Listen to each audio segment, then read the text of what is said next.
I would say, as a bottom line judgment, our foreign policy has for too long been excessively militarized, to the extent that senior military officers, such as the four-star regional commanders, are the principal actors in the framing and implementation of U.S. foreign policy. That almost guarantees that our policies will continue to be excessively militarized. However, it does not follow that if we take power from the four-star regional commanders and give it to the civilians, that our foreign policy becomes unmilitarized, because for too long the civilian national security elites have themselves been completely enamored with the effectiveness of military power. So it's true. Dana Priest wrote her book based on observations of the clout that these regional commanders had acquired during the Clinton era.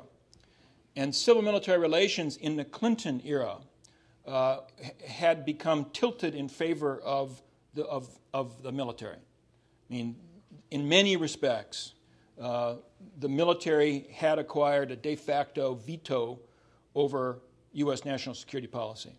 In my judgment, the Republicans in the 1990s who were out of power were observing this problem in civil-military relations. They saw it as a problem and vowed to correct it if and when they came back into power.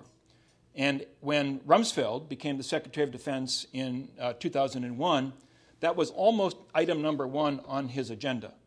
He was going to show who was in charge. He was going to reassert civilian control. You may remember that those regional commanders in the 1990s were called CINCs, which was an acronym for Commander-in-Chief, so that the admiral out in Hawaii was the Commander-in-Chief Pacific, or the Commander-in-Chief of Southcom, of the command.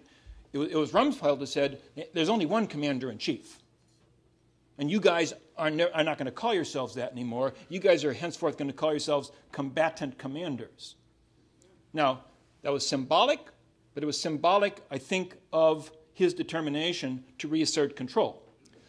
I support civilian control emphatically and without any question. Problem is, Rumsfeld may have been in charge, but he turned out to be a man of incredibly poor judgment. All right?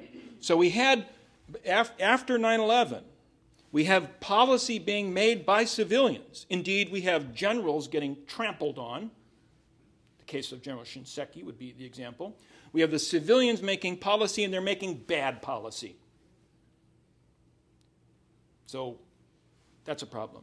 By the time we get to about 2006, Rumsfeld has so discredited himself that he gets fired, and the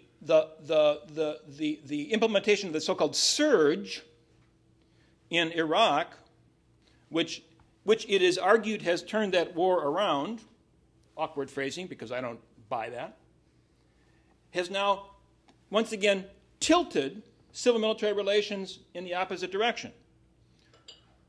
When the new president takes office, who will be the one individual that he has to deal with most carefully, to whom he must express the greatest deference?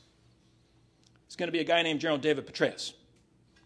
Now, that is to say, we once again in a situation, it seems to me, where arguably the military has become too powerful at the expense of the civilians.